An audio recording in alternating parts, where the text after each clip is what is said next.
दिवशी काय झालं तर बदला घेण्यासाठी, आव्हाड साहेबांना मारण्यासाठी, हातापाई करण्यासाठी त्या आमदाराने इथं 4-5 गुंड नाही तर त्याचे कार्यकर्ते इथं आणले. आता त्यांच्याकडे पास होता का हे बघावं लागणार आहे, कसे ते आत आले.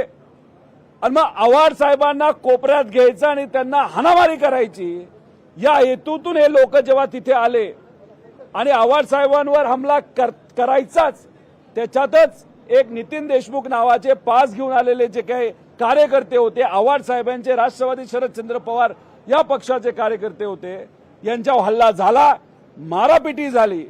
अधिवेशनात हा मुद्दा आम्ही सगळ्यांनी मांडला, आव्हाड साहेबांनी सुद्धा मांडला, सीएम साहेबांची त्या ठिकाणी चर्चा झालेली आहे.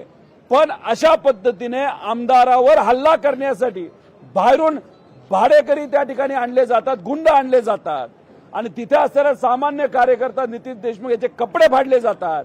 हे अतिशय चुकीचं आहे.